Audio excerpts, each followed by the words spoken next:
आप हमेशा क्या नहीं करना ये बताती हैं, आप हमेशा माँओं पे प्रेशर डालती है कि ये मत करो वो मत करो, तो आप कुछ माँ क्या कर सकती है उसके बारे में बताइए। ये हमेशा मुझे रिक्वेस्ट आती है मेरे सोशल मीडिया हैंडल पे। तो आज की ये वीडियो खास माँओं के लिए है।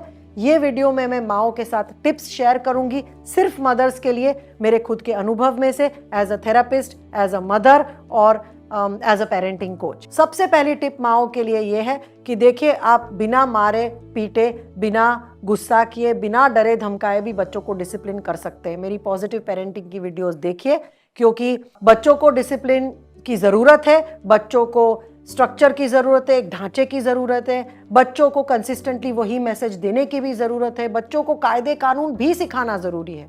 बट ये सारी चीज़ें मारे पीटे बगैर हो सकती है, ये मैं कहना चाहूँगी। दूसरी टिप माँओं के लिए ये है कि कभी आप परफेक्ट मदर नहीं बनोगे, तो परफेक्शन को छोड़ो। आप ये मत सोचो कि आपको हर रोज़ सारी चीज़ें बराबर करनी है, किताब के हिसाब से करनी है, मेरी वीडियोस के हिसाब से करनी है। ऐसे दिन होंगे जब आप नहीं कर पाए हो, बच्चा कुछ नहीं कर पाया है, it is okay. Perfect mother बनने की कोशिश ना करें। तीसरा टिप ये है कि अपने मातृत्व और मदरहुड के रोल के अलावा भी अपने जीवन को जीना सीखना चाहिए। बहुत सारी मदर्स हैं जो इतनी सारी पढ़ी लिखी हैं, अपना 1/3 जीवन पढ़ाई लिखाई में निकालती है, पर फिर बच्चा आने के बाद अपनी सारी इंटेलिजेंस, अपना सारा एनर्जी बच्चों पे बड़ा करने में डालती है। इसमें कोई गलती नहीं है, पर इसमें अगर आप अपने आप को खो देते हो, अगर आपको कोई डांस का शौक है, गाने का शौक है, आर्ट का शौक है और उसको आपने दबा दिया है सिर्फ बच्चे के लिए, तो ये गलत है। बच्चे को माँ के साथ साथ एक हैप्पी मदर की भी ज़रूरत है। तो जो चीज़ में आपकी खुशी मिले उसको ज़रूर फॉलो कीजिए और अपनी करियर, अपनी पढ़ाई लिखाई, अपनी आर्ट, अपनी हॉबी को मातृत्व के ऑल्टर पे मत सैक्रिफाइस कीजिए और उसको भी जब भी टाइम मिले, बच्चे थोड़े बड़े होते जाए तो उसको भी थोड़ा थोड़ा प्रैक्टिस करते जाइए, वो कुछ बेकार नहीं जाता है। ये कह के मैं ये ज़रूर कहूँगी कि अगर आपको 100% घर पे रह के गृहिणी बन के खुशी मिलती है तो ज़रूर उसमें मेरा कोई प्रॉब्लम नहीं है, पर मेरा यही है कि अपने लिए कुछ कीजिए, क्योंकि जब आपके बच्चे बड़े हो जाए और आपकी ज़रूरत कम पड़ने लगे तो आप खो ना जाए, आप डिप्रेशन में ना जाए और आपको ये ना लगे कि मेरी ज़िंदगी बेकार गई। एक और टिप मदर्स के लिए ये है कि आपको ये समझना है कि आपके बचपन के अनुभव आपके पेरेंटिंग स्टाइल पे ज़रूर इम्पैक्ट करेंगे। मतलब अगर आपको बचपन में मारा पीटा गया है तो हो सकता है कि आप भी शायद ना चाहते हो भी अपने बच्चों के साथ ये करें। अगर आपके बचपन के ऐसे कुछ अनुभव रहे जो अच्छे नहीं है तो आपको भी ज़्यादा डर रहेगा, आप अपने डर भी अपने बच्चों को पास ऑन करोगे। कई बार ये भी होता है कि आपके अनुभव से बिल्कुल प्रतिकूल उल्टा अनुभव आप अपने बच्चों को देना चाहेंगे। अगर आपने तकलीफ सही है तो आपको लगेगा कि मेरे बच्चों को बिल्कुल तकलीफ नहीं होनी चाहिए। तो समझना ज़रूरी है कि आपके बचपन के अनुभव का असर आपके पेरेंटिंग स्टाइल पे पड़ता है, इसको ध्यान में रखिए। जैसे ही आपका बचपन का अनुभव आपके पेरेंटिंग स्टाइल पे इफेक्ट करता है, वैसे आपके हस्बैंड का भी बचपन का अनुभव उसकी पेरेंटिंग स्टाइल पे असर करता है और इसकी वजह से आप दोनों की पेरेंटिंग स्टाइल ज़्यादातर अलग ही रहेगी। और इसकी वजह से अगर आपके शादीशुदा जीवन में तनाव आ रहे हैं, अगर आपको पेरेंटिंग जर्नी को लेके बहुत सी लड़ाइयाँ हो रही है क्योंकि आपकी स्टाइल अलग है, तो इसको सुलझाइए और कहीं ना कहीं एक मिडिल पाथ ढूंढिए, क्योंकि इससे बच्चे को फ़ायदा नहीं होगा और आपकी पेरेंटिंग जर्नी भी अच्छी नहीं रहेगी। तो ये समझना ज़रूरी है कि कहाँ से ये फाइलें आ रही हैं। एक और टिप ये है कि सब चीज़ें हमेशा के लिए नहीं होती हैं। आज अगर आपका बच्चा खाने में फंसी है तो ज़रूरी नहीं है कि ज़िंदगी भर वो ऐसा ही रहेगा। आज अगर आपका बच्चा बहुत मस्ती कर रहा है तो ज़रूरी नहीं है कि वो 20 साल की उम्र में भी मस्ती करेगा। तो हर एक उम्र के हिसाब से चुनौतियाँ अलग होती हैं, बच्चों की बिहेवियर अलग होती है और वो हमेशा के लिए नहीं होती है। बच्चे हर 3-4 साल में बदलते हैं, उनके टेस्ट बदलते हैं, उनका बर्ताव बदलता है, उनकी भावनाएं बदलती हैं। तो नथिंग इज फॉर एवर, कुछ परमानेंट नहीं है। इसलिए छोटे से प्रॉब्लम्स को बहुत बड़ा मत कीजिए और ये मत समझिए कि आज जो आपकी चुनौतियां हैं वो जिंदगी भर रहेगी। शायद 2-4 साल में वो चुनौतियां के बारे में आप सोच के हंसोगे। मैं ये भी मदर्स को कहना चाहूंगी कि जो 2 या 4 साल के बच्चों के साथ जो तकनीकें यूज होती हैं, जो काम आता है, वो शायद 15-16 साल के बच्चे के लिए ना काम आए।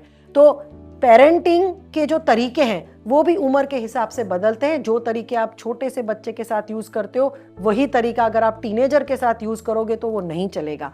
तो आप जिंदगी भर पेरेंट रहते हो, पेरेंटिंग की जर्नी कभी खत्म नहीं होती। आपके बच्चे 50 साल के भी हुए तो भी आप पेरेंट ही रहोगे और पेरेंटिंग आपका चालू रहेगा।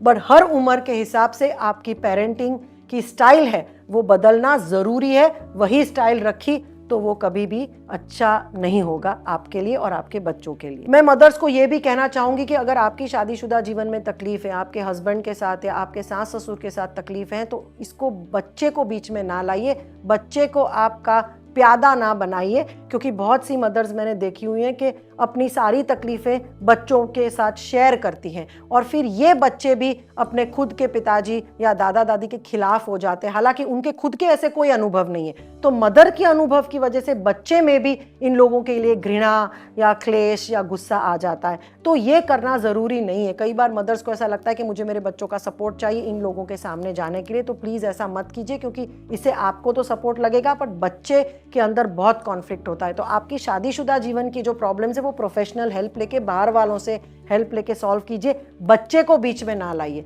और झगड़े को भी सॉल्व करने के लिए बच्चे को ना एक्सपेक्ट करें कि आपका बच्चा आपके हस्बैंड और वाइफ का प्रॉब्लम सॉल्व करेगा। ये बच्चा अगर कर भी लेता है तो ये बहुत ही टॉक्सिक है और बहुत ही गलत है बच्चे के मानसिक डेवलपमेंट के लिए। काफ़ी मदर्स मैंने देखी है जो बहुत मॉडर्न बनने के चक्कर में अपने बच्चों को अपना दोस्त मानने लगती है। मतलब 5 साल का बच्चा मेरा फ्रेंड है और फिर वो छोटे बच्चे के साथ अपने दोस्तों की तरह व्यवहार करती है। ये बहुत ही गलत है। ये समझना ज़रूरी है कि आपको आपकी उम्र के दोस्त बराबर हैं और आपके बच्चों को उसकी उम्र के दोस्त होना ज़रूरी है। जब आप अपने बच्चों को दोस्त बनाती है और बच्चे को अपनी सारी एडल्ट वाली तकलीफ़ें शेयर करती हैं, तो ये बच्चा मानसिक तौर पे उसको प्रोसेस करना, समझना या उसको सॉल्व करने की क्षमता नहीं रखता है। तो ऊपर से बच्चे को ज़्यादा तकलीफ होती है, बच्चे के मानसिकता पे भी असर पड़ती है। तो अपने बच्चे को दोस्त ना बनाएं। हाँ, आप फ्रेंडली पेरेंट रहिए, बच्चे के साथ हंसी मजाक कीजिए, सब कीजिए, पर बच्चे को आप पेरेंट की तरह ही देखिए और बच्चे को बच्चे की तरह ट्रीट कीजिए, क्योंकि बच्चे को जितनी ही दोस्त की ज़रूरत है उतनी ही माँ की और बाप की ज़रूरत होती है। और वो रोल्स आप मिक्स ना करें, क्योंकि आगे जाके उससे तकलीफ होगी। हाँ, जब बच्चा 20-25 साल का हो, एडल्ट हो जाए, तब आप चीज़ें शेयर करो, वो अलग बात है। बट बच्चों को अपना फ्रेंड ना बनाए और अपनी पेरेंट होने की पोजीशन रखें, क्योंकि बच्चे को उसकी भी ज़रूरत है। मदर्स को कई बार ये होता है कि उनके खुद के डर बच्चों पे डाल देते, जैसे खुद को उस कुत्ते ने काटा तो बच्चे को हमेशा बोलते कि कुत्ते से दूर रहो। अगर माँ को बचपन में अगर कोई समझो यौन शोषण हुआ, सेक्सुअल अब्यूज़ हुआ हो, तो अपनी बेटी को वो हमेशा सब मर्दों से दूर रखेंगी और बेटी के अंदर भी डर डाल देगी कि मर्दों से दूर रहो, उनके साथ बातचीत मत करो। तो अपना खुद का जो डर है वो बच्चे को ऊपर मत डालिए, क्योंकि बच्चे का ऐसा खुद का अनुभव है ही नहीं और उससे कई बार बच्चों में एंजाइटी और फियर्स डेवलप होते हैं जो ज़रूरी नहीं है। हाँ, बच्चे को हेल्दी तरीके से जो डेंजर्स हैं उसके बारे में बताना ज़रूरी है, पर अपने डर जो आपके खुद के अनुभव से आए हैं वो बच्चों के ऊपर मत थोपिए। लास्ट यही कहना चाहूँगी कि कंपैरिजन मत कीजिए अपने आप को दूसरी मदर्स के साथ। वो मदर ज़्यादा फिट है, वो ज़्यादा टाइम देती है अपने बच्चों को, वो कितनी शांत है, वो मदर तो कितना अपने बच्चों के साथ घूमने जाती है। बच्चे तो कंपेयर करेंगे, पर आप खुद अपने आप को दूसरी मदर से ना कंपेयर करें, क्योंकि ये कंपैरिजन से आपको खुद भी अच्छा नहीं लगेगा और फिर ये कंपैरिजन से आप खुश नहीं रहेंगी। रिसर्च ये कहता है कि माँ की मेंटल हेल्थ का असर सबसे ज़्यादा बच्चे पे पड़ता है। तो अगर आप खुश हैं, आप में अपनी मदरहुड के ऊपर, आपकी स्किल्स के ऊपर आत्मविश्वास है, आप खुश हैं, आप अगर जो भी चीज़ें हो रही हैं उसके साथ अगर आप मैनेज कर रही हैं, तो वो अच्छा ही है और बच्चे उससे अच्छे ही होंगे। जब आप कंपेयर करना शुरू कर देती है तो आप अपने आप को नीचा फील करवाती हो, फिर बच्चे भी नीचा फील करते हैं और ये कंपैरिजन से टॉक्सिक शेम आप में भी आती है और बच्चे में भी आती है। तो दूसरी माँओं के साथ कंपेयर मत कीजिए। हर बच्चा, हर परिवार अलग रहता है, यूनिक रहता है। आप जब मेरी वीडियोस देखती हैं, पेरेंटिंग की जो बुक्स पढ़ती हैं, तो ये भी समझना ज़रूरी है कि जो भी चीज़ें हम बोलते हैं वो बिल्कुल हूबहू ऐसे आप नहीं इम्प्लीमेंट कर सकते हो, क्योंकि जो चीज़ एक बच्चे के लिए इफेक्टिव है वो शायद दूसरे के लिए ना भी चले। जो चीज़ आज आपके लिए यूज़फुल है वो शायद कल ना यूज़फुल हो, और जो एक परिवार के लिए सही है वो शायद दूसरे परिवार के लिए ना हो। तो जो भी आप पेरेंटिंग के टूल्स देते हो, जो भी आप पढ़ते हो, जो भी वीडियोज़ देखते हो, उसको देखो, समझो, बट अपने तरीके से, अपने परिवार के हिसाब से, अपने कल्चर के हिसाब से उसको मॉडिफाई करके सीखो। उसको लिटरली ना लो, और वो हो ही नहीं सकता है। तो अपने हिसाब से अपने हार्ट को फॉलो कीजिए अपनी पेरेंटिंग जर्नी में। खुद सेल्फ केयर टेक्निक्स करना ना भूलिए, क्योंकि अगर आप वर्किंग मदर हो तो आपका स्ट्रेस, आपका तनाव आपकी तबीयत पे इम्पैक्ट करता है, और अगर आपकी तबीयत ठीक नहीं है तो आप बच्चे के साथ भी 100% नहीं रह पाएंगी फिजिकली और इमोशनली। तो सेल्फ केयर टेक्निक्स के लिए टाइम निकालिए, दिन में 1 घंटा या 1.5 घंटा आप कुछ स्ट्रेस के टेक्निक्स, योगा कीजिए, प्राणायाम कीजिए, हमिंग कीजिए, सेल्फ हिप्नोसिस कीजिए, टैपिंग कीजिए, ऐसी चीज़ें कीजिए जो बच्चा भी देखता है कि मेरी मम्मी करती है अपने लिए। इससे आप अपने आप को तो संभाल सकते हो, पर अपने बच्चों को भी एक मैसेज देते हो कि मदर्स को ये करना है और मदर्स का ये कर सकती है, और मदर का खुद का भी एक अपना लाइफ है। तो ये सारे मैसेजेस बच्चों को दो। Last but not the least मैं कहूँगी कि अगर आप ऐसी माता हैं जो एक अब्यूजिव मैरिज में है, मतलब आपके घर में डोमेस्टिक वायलेंस है, अगर आपकी पिटाई हो रही है, आप ऐसे टॉक्सिक मैरिज में हो, तो ये जानना ज़रूरी है कि आपके बच्चे आपको देख रहे हैं और बहुत सी चीज़ें सीख रहे हैं। तो अगर आप एब्यूज़ को सहन करते हो, टॉलरेट करते हो, तो इनडायरेक्टली आप अपने बच्चे को भी ये सिखा रहे हो कि ये चीज़ ओके है और ये टॉलरेट करनी चाहिए।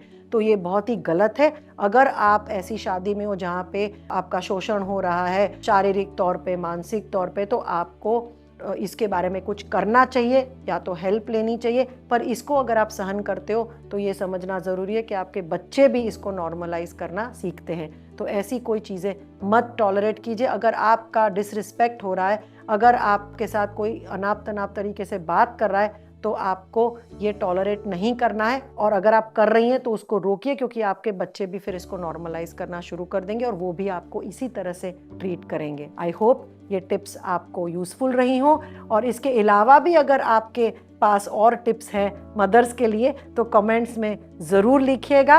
अगर आपको ये वीडियो अच्छी लगी तो लाइक, शेयर और सब्सक्राइब कीजिए, दूसरी मदर्स के साथ शेयर कीजिए। मैं खुद 2 बच्चों की माँ हूँ और मैंने गलतियाँ की हैं पर उनको सुधारी भी हैं।